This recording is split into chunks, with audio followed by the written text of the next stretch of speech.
राधे राधे भक्तों, आप सभी का स्वागत है हमारे चैनल लाडली जी ब्लॉग में। और आज हम आपको सुनाएंगे पापमोचनी एकादशी व्रत कथा। चैत्र मास के कृष्ण पक्ष की एकादशी। धर्मराज युधिष्ठिर बोले, हे भगवान, मैंने फाल्गुन मास के शुक्ल पक्ष की एकादशी का महत्व सुना। अब आप चैत्र मास के कृष्ण पक्ष की एकादशी का महत्व बतलाइए। इस एकादशी का क्या नाम है, इसमें कौन से देवता की पूजा की जाती है तथा इसकी विधि क्या है, तो सब विस्तार पूर्वक कहिए। श्री कृष्ण बोले, एक समय राजा मानधाता ने लोमश ऋषि से ही ऐसा ही प्रश्न पूछा था। तब लोमश ऋषि ने उत्तर दिया कि हे राजन, चैत्र मास के कृष्ण पक्ष की एकादशी का नाम पापमोचनी है। उसके व्रत के प्रभाव से मनुष्य के अनेक पाप नष्ट हो जाते हैं। इसकी कथा इस प्रकार है। प्राचीन समय में चैत्रथ नामक वन में अप्सराएं निवास करती थी। वहाँ हर समय वसंत रहता था, अर्थात उस जगह सदैव हर तरह के फूल खिले रहते थे। उस जगह गंधर्व कन्याएं विहार किया करती थी। उस वन में इंद्र भी अन्य देवताओं के साथ क्रीड़ा करता था। उसी वन में एक मेधावी नामक मुनि तपस्या करते थे। वे शिव भक्त थे। एक दिन मंजू घोषा नामक एक अप्सरा उनको मोहित करने के लिए सितार बजाकर मधुर मधुर गाने लगी। उसी समय शिव के शत्रु कामदेव भी शिव भक्त मेधावी मुनि को जीतने के लिए तैयार हो गए। कामदेव ने उस सुंदर अप्सरा के भ्रूह का धनुष बनाया और कटाक्ष को उसकी प्रत्यंचा डोरी बनाई। इस प्रकार कामदेव ने अपने शत्रु शिव भक्त जीतने के लिए तैयार हुए। उस समय मेधावी मुनि भी युवा तथा हष्टपुष्ट थे। उन्होंने यज्ञोपवीत तथा दंड धारण कर रखा था। उस मुनि को देखकर कामदेव के वश में हुई मंजू घोषा ने धीरे धीरे मधुर वाणी से वीणा की धुन पर गाना शुरू किया।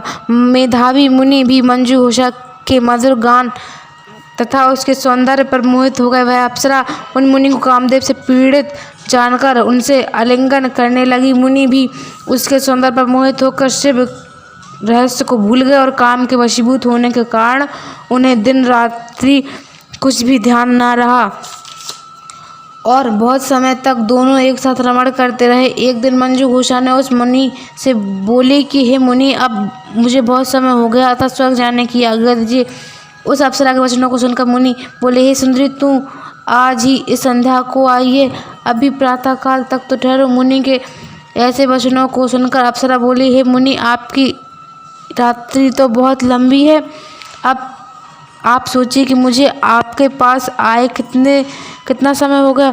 उस अप्सरा के वचनों को सुनकर मुनि को ज्ञान प्राप्त हुआ और वे समय का विचार करने लगे। जब रमण करने के समय का प्रमाण 75 साल 7 महीने 3 दिन ज्ञात हुआ तो वह अप्सरा को काल का रूप समझने लगे। क्रोधित हुए और उस तप का नाश करने वाली अप्सरा की तरफ देखने लगे। उनके अधर कांपने लगे और इंद्रियों व्याकुल होने लगे। तब मुनि उस अप्सरा से बोले, हे रे दुष्टा, मेरे तप को नष्ट करने वाली तू महान पापिनी और दुराचारिणी, तुझे धिक्कार है। मुनि ने क्रोधयुक्त श्राप से वह पिशाचिनी हो गई। वह बोली, हे मुनि, अब इस पर क्रोध को त्याग कर प्रसन्न हो जाइए और इस श्राप का निवारण कर दीजिए। विद्वानों ने कहा है कि साधुओं की संगत अच्छा फल देने वाली है। मैंने तो आपके साथ बहुत वर्ष व्यतीत किए, अब श्राप से मुक्ति दिलाइए। उस वाणी सुनकर मुनि को कुछ शांति मिली और पिशाचिनी से बोले, रे दुष्टा, तूने मेरा बड़ा अपमान किया, परंतु फिर भी मैं तुझे श्राप से छुटाने का उपाय बतलाता हूँ। चैत्र मास के कृष्ण पक्ष की जो एकादशी का नाम पापमोचनी है, उस एकादशी के व्रत करने से तू पिशाचिनी देह से छूट जाएगी। इस प्रकार मुनि ने उसको व्रत के समस्त विधि बताते अपने पापों के प्रायश्चित के लिए अपने पिता चमन ऋषि के पास गए। चमन ऋषि अपने पुत्र मेधावी को इसी दशा में देखकर बोले, रे पुत्र, तूने यह क्या किया, तेरे समस्त पाप नष्ट। मेधावी बोला, हे पिताजी, मैंने बहुत बड़ा पाप किया है, आप उससे छूटने का कोई उपाय बतलाइए।